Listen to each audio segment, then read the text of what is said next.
Welcome guys, it's me, Trim, back with another video. And I'm currently live streaming. And let's get maybe some people here.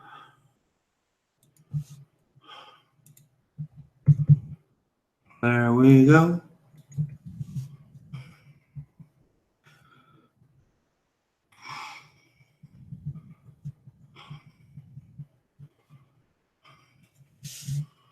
All right. Let's go on with the topic of this video, which is UFC 209. All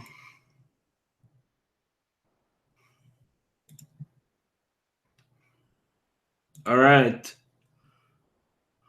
There we go. Here it is.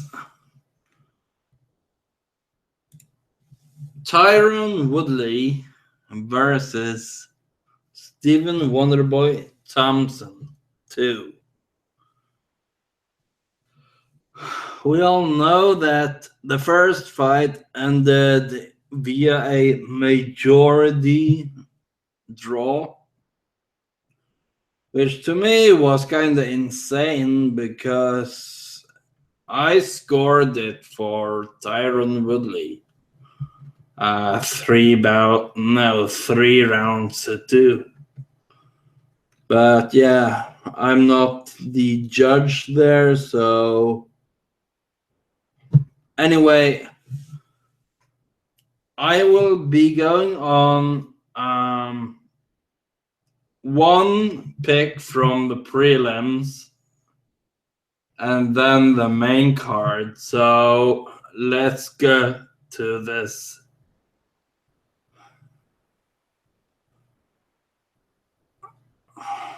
All right. Yeah, heavyweight fight. All right, Marcin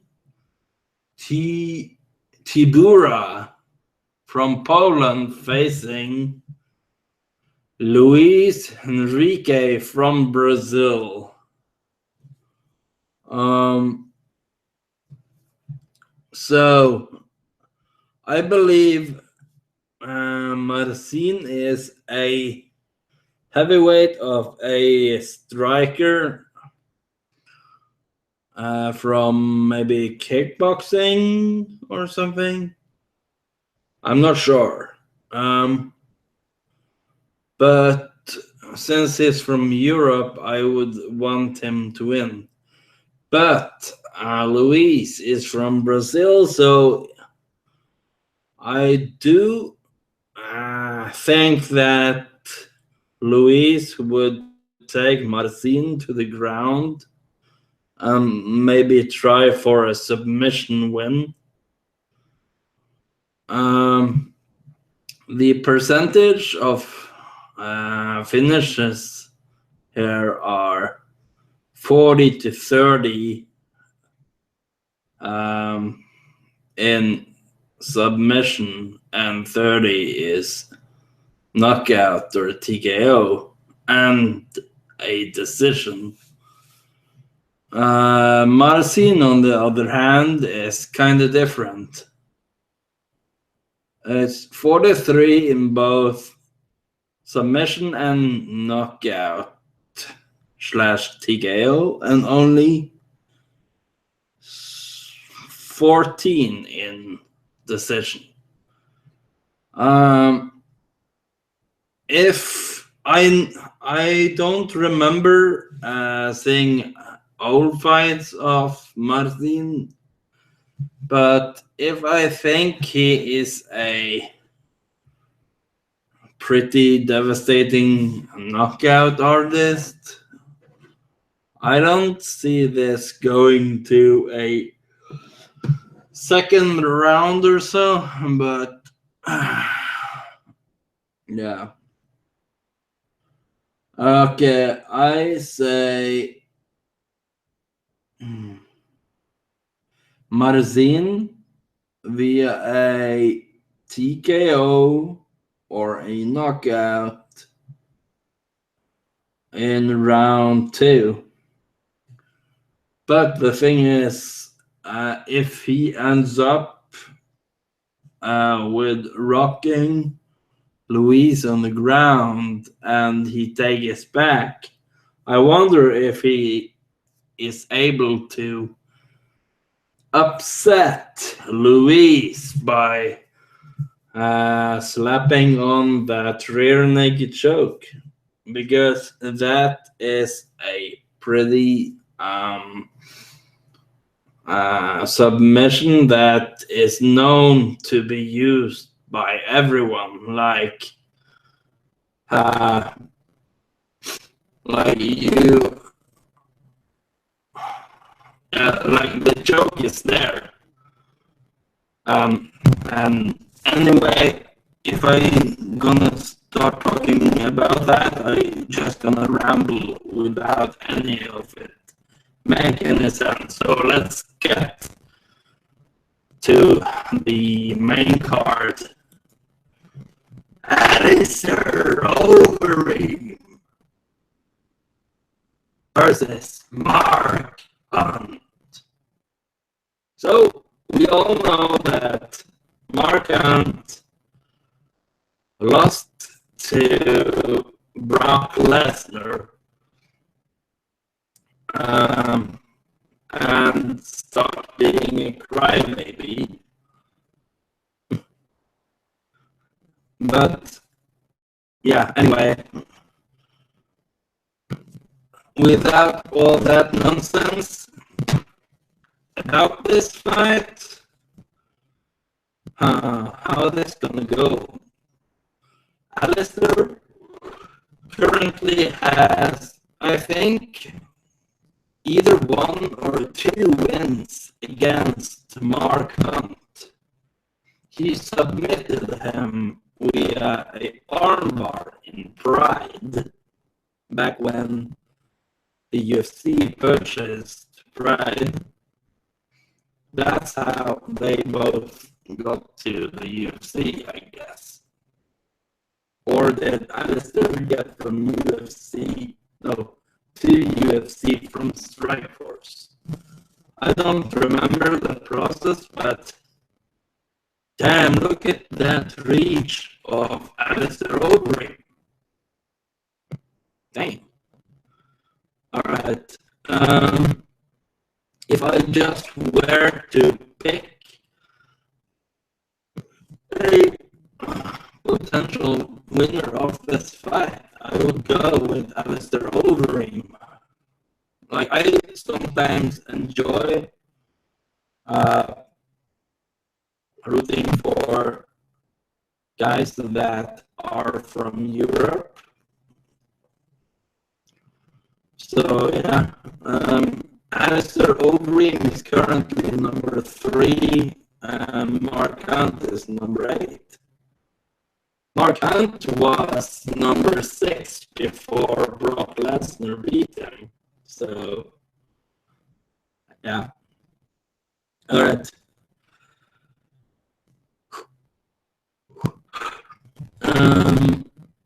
I'm a little tired, by the way. That's maybe why I talk a little slow from time to time. But as you can see here, the height and reach advantage goes to Alistair Overeem. I really wonder what Mark Hunt can do on the ground. Like, he wasn't really good on the ground versus Brock Lesnar. But yeah, Brock Lesnar was a 2-time NCAA, and his record back in college was 116-0. 14, I think it was.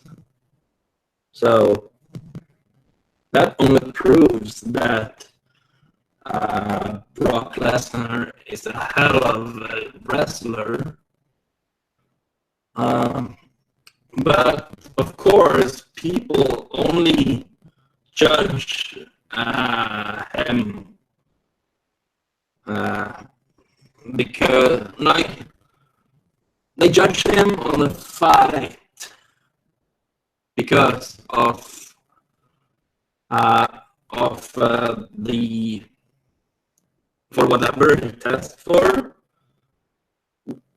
That automatically don't mean that what he won by, or that's not what led him to win, because that is bullshit. What Brock Lesnar won by was his decision on taking him to the ground and just mauling him, and yeah, whatever. I get kind of annoyed with people just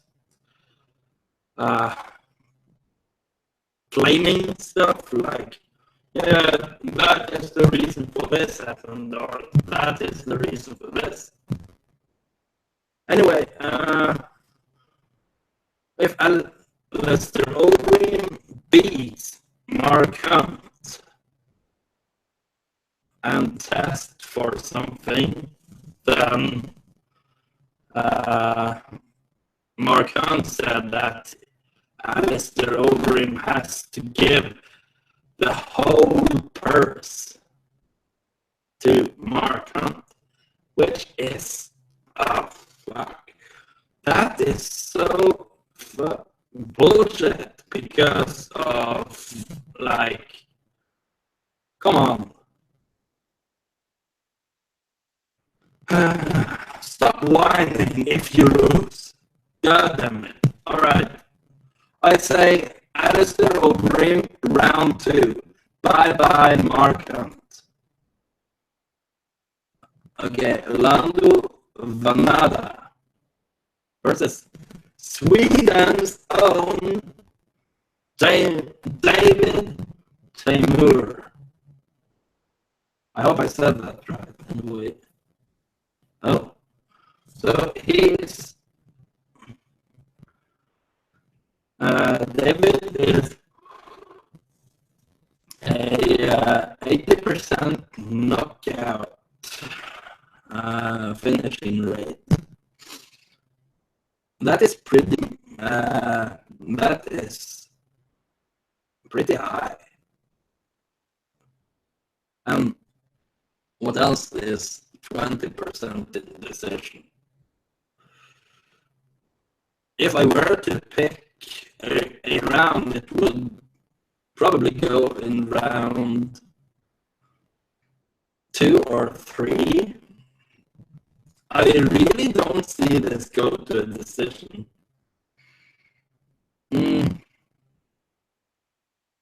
But Lando is 44 in both knockout and submission. And only 11 in decision.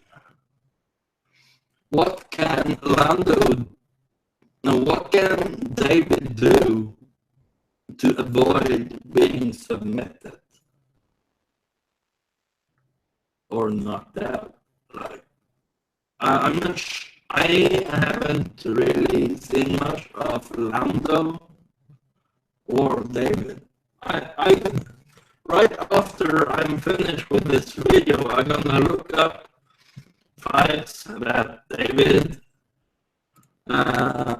Taimur has had. So I go David Taimur knockout round 2. It's back. Rashad Evans versus Daniel Kelly. So Rashad Evans was from the gym called Black Cities. I guess something happened to that gym that they closed it down or something. I'm not sure. Anyway, he is back. He is back fighting for the UFC. I don't know if he has been injured or dealing with other stuff, but anyway, I can't wait to see this fight. Australia, USA. Alright, so it's US versus Australia. Rashad Evans is also a former UFC, I think, light heavyweight champion. Before he got knocked out by Lyoto the Dragon Machida. Anyway, they are about same in height, but reach. Rashad Evans has a long reach. Okay, how am I gonna make this?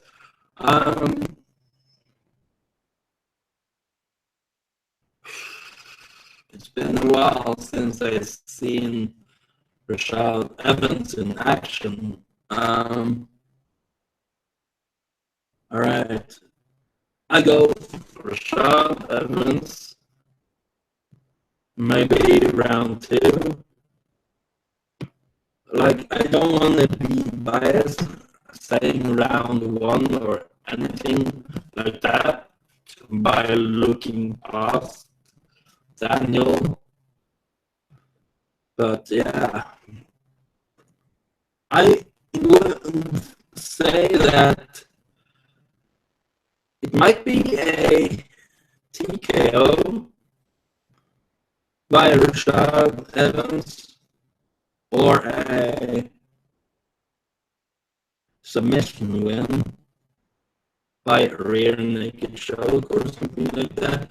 I really don't know the skill set of Daniel Kelly, but it says there that he's 42 in submission wins.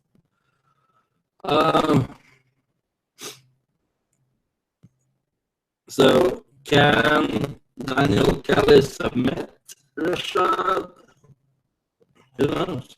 I can't wait for this fight, but I'm going with Rashad Evans on this one. Alright, let's go to the co-main event.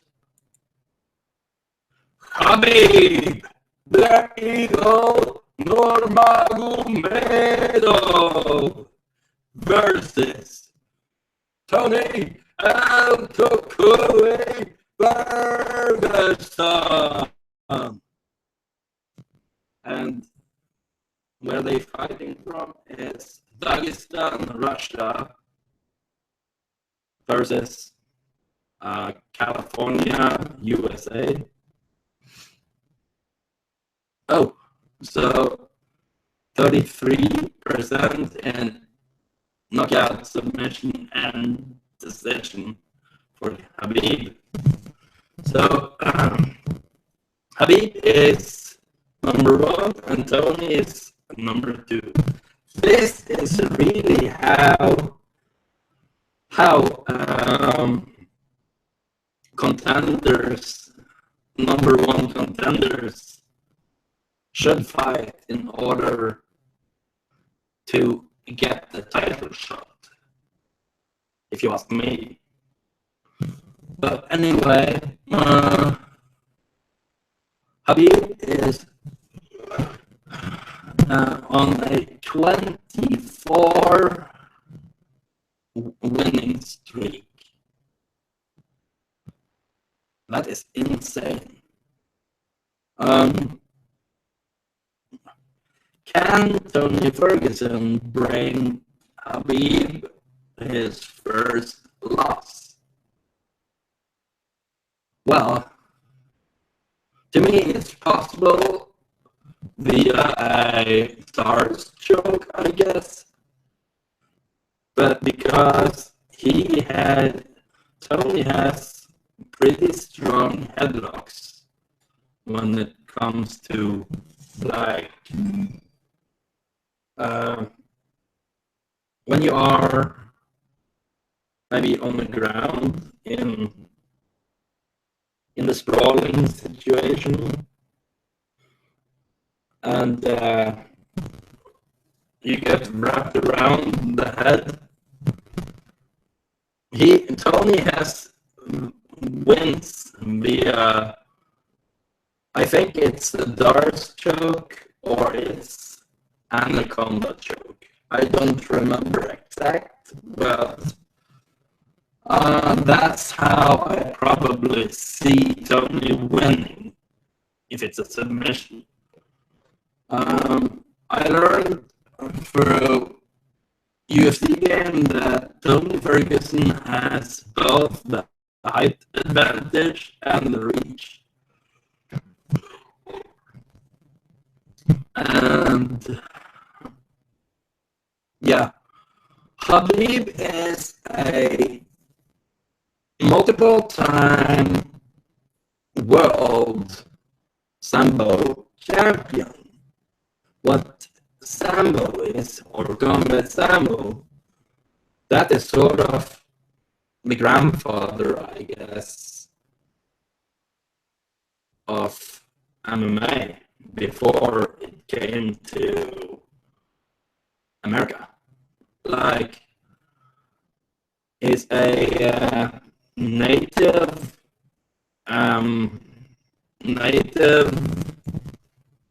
combat martial arts, but from Russia, taught to and by the Russian Spetsnaz, which is the military forces of Russia. If you go look up the show called Fight Quest and Human Weapons, that is sort of like a documentary on every possible martial arts that is on this earth, and they training to fight in the style via like kicks from Taekwondo, side kicks, that is really common in Sambo. Anyway, I really don't know too much of Habib's boxing or kicking, but I do think Habib could win this. I won't say at all that it would be easy, but can Tony Ferguson withstand Habib's pressure on the ground like he did to Michael Johnson? That's the question here for me, because I am really interested to see this fight take place. But Tony Ferguson's fighting style is incredible. Anyway, if I just had to pick an opponent right away, I'd say Habib. Probably. Oh, this is an title fight. I have to say maybe fourth round ground and pound or a submission by Khabib. I don't know if Khabib has the signature leg locks that Sambo guys are known for, but who knows? If Tony Ferguson would win this, it would be maybe round 2 or 3. But I'm not sure if this can go 5 rounds, because, like, if it happens, I'm really surprised because of the condition and punishment each fighter would withstand. But yeah, this is one of the most exciting fights. Tony Ferguson trained on Brock Lesnar's team on The Ultimate Fighter 13. So there you have where Tony Ferguson's condition learned from, because Brock Lesnar is a cardio freak. Anyway, I go with Khabib here. Okay, the main event. Tyron, the chosen one, Woodley versus Stephen Wonderboy Thomson. Stephen, whatever. Both are from United States, and it's the champion and #1 contender. Record-wise, Tyron has 3 more wins than Steven, and Steven has only 13.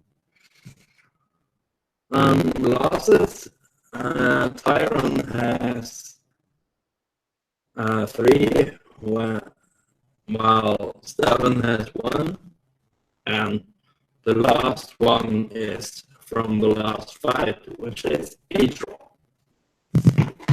How I think that's gonna go? Well, who knows? I just hope it is better judges. That's all I can say, because I really hadn't had this in the book for Tyron Woodley. But yeah, it went to a draw. It's my phone flashing, yeah. Alright, fighter indicate update or upload. Alright, knockout ratio 54 to 44 to Stephen Wonderboy Thomson in knockouts. Submission 25 to 8% for Woodley, and decision 38 to 31 to Stephen Wonderboy. You can see here the taller and longer fighter is Stephen Thomson. I'm sorry about my yawns. No, I don't really know why it keeps happening, but anyway, if there's something to be said about this fight, is I'm excited as fuck for this. Like, I've been waiting for this since the last fight. Tyron Woodley is also a YouTuber, believe it or not. You can catch his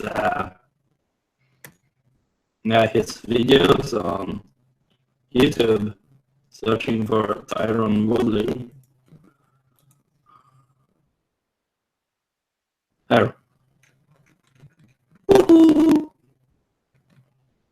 Tyron Woodley official channel. There we go. Alright. Thomson is a karate master, I would say.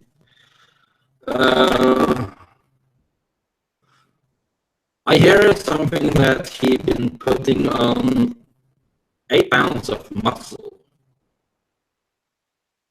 The thing here is, would that make him slower in this fight? Or will Stephen Thomson be more powerful than last time? But the thing is, will Stephen Thomson have the condition or the cardio to last all 5 rounds? That I'm not sure about.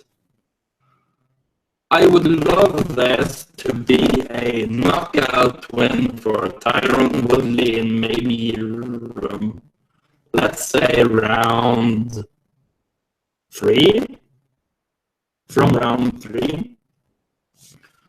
And maybe submission win in round 2, if he's able to do that. I did see a guillotine choke by Tyron Woodley in the last fight. For some reason, the judges did not score anything on his attempt. So that's kind of weird.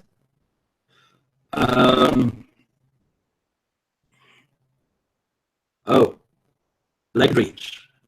Tyron Woodley has longer legs. Huh.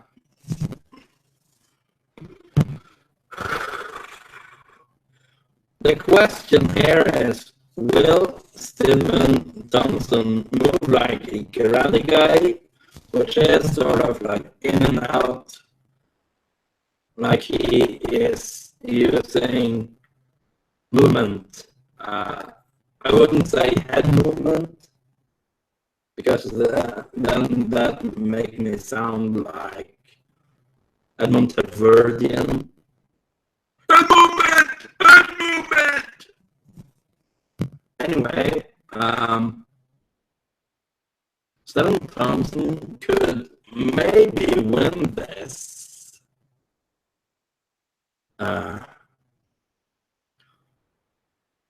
If he uses his karate kicks. But he needs to set them up pretty good, or else Tyron Woodley can predict them. And Tyron Woodley also has Sage Northcutt in his camp, so he uses Sage Northcutt to train versus a karate guy. So that's how they fight, or how they train. Tyron Woodley also has pretty fast hands. So will Tyron Woodley be able to knock out Stephen Thomson in maybe late round 1, like when it's 1 minute left or something like that, just by bum rushing Stephen Thomson? Or will it really go into the deep waters? And yeah, of course, I do predict this go at least 2 rounds before any finisher happens. Like, that will mean I predict the finish will happen in round 3 to 5. But do I believe it can happen earlier? Yes. But I'm gonna go with Tyron Woodley on this. Because I really like his fighting style, and he is also a wrestler. Don't forget that, guys. He is known for his massive punching power, but he is a wrestler. So